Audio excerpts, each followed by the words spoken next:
Bonjour, bienvenue pour cette 20e capsule d'écologie intégrale, qui est en même temps la 10e de la série des cœurs et des mains, où j'ai le bonheur de recevoir des personnes passionnées, des personnes qui ont à cœur la justice sociale et climatique.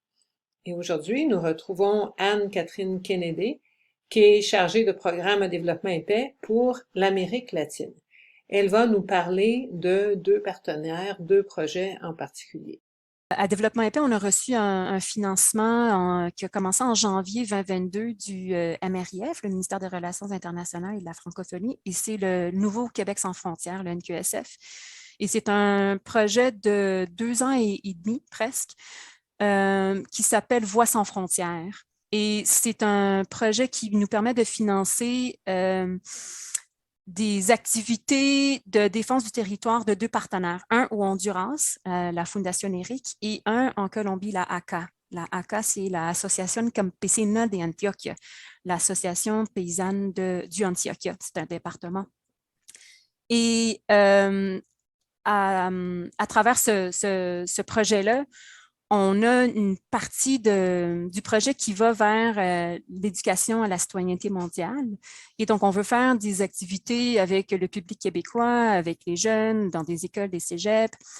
Et leur travail, à ces deux partenaires-là, c'est de protéger, défendre le territoire et la biodiversité. C'est des choses comme de faire faire des recherches sur ce qui existe au niveau du territoire comme biodiversité, au niveau des plantes, au niveau des champignons, au niveau des animaux, de découvrir des vieilles histoires sur ces plantes, ces animaux, ces champignons, qui les connaît, depuis combien de temps, qu'est-ce qu'on en fait, même des légendes, des histoires, des poèmes, des chansons que la Fondation ERIC du Honduras participe. Ils ont certainement, et on le sait, ils ont plein de choses à dire sur la biodiversité, sur le rôle important des communautés, et que si on protège les gens dans leur communauté et sur leur territoire, eux, ils font le travail de protéger la biodiversité. On devrait même les payer pour le faire.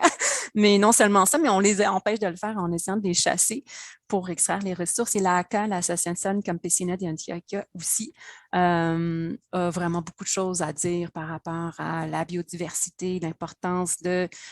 Eux, leur style est différent de la Fondation ERIC, qui sont beaucoup dans l'audiovisuel avec des jeunes paysans qui ont été déplacés par le conflit armé. Ils les forment en audiovisuel pour qu'ils fassent des documentaires sur leur territoire, sur ces richesses, sur ces histoires, sur ces gens, pour valoriser, pour que les gens s'intéressent plus à protéger ce qu'ils ont, à soigner en fait le précieux, pour reconnaître le précieux dans leur vie, dans leur communauté. Ils vont venir pour le carême de développement épais. Donc, on les attend pour le mois de mars. Je suis allée faire un petit tour sur le site web de la Fundación ERIC, où j'ai découvert que le nom ERIC voulait dire Equipo de Reflexión, Investigación y Comunicación, ce qui veut dire équipe de réflexion, de recherche et de communication. J'ai découvert également que c'était une œuvre des Jésuites. ERIC se décrit en ces termes: nous sommes une équipe diversifiée de femmes et d'hommes qui travaillent pour la construction d'une société juste, égalitaire et souveraine par le moyen de la réflexion, de la recherche et de la communication. Nous sommes inspirés par les valeurs du règne de Dieu et par la spiritualité ignatienne, et nous sommes reliés et en alliance avec les personnes et les secteurs de la société qui défendent la dignité des personnes, et nous sommes aussi en proximité permanente avec les populations appauvries et vulnérables.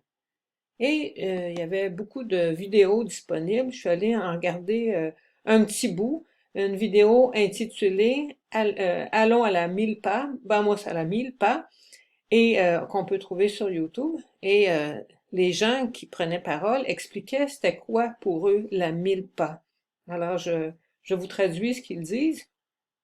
La milpa, c'est la vie. C'est quelque chose de pratique. Pour moi, dit une femme, c'est la base de l'alimentation des paysans. Pas seulement des paysans, mais de toute la population. Nous nous empoisonnons avec les aliments produits par les grandes compagnies agroalimentaires, qui utilisent beaucoup de pesticides chimiques. La milpa, c'est une manière de retourner à la terre, de l'aimer, de retrouver les semailles et les récoltes. La milpa signifie lutter contre l'extractivisme, contre les grosses compagnies qui viennent piller le territoire, les ressources, pour défendre notre souveraineté alimentaire. Alors, ce court extrait nous donne une bonne idée, je pense, un peu de l'esprit qui anime les personnes qui sont dans le projet ou dans l'organisme ERIC. Et pour ma part, je suis assez admirative de leur courage et de leur vision.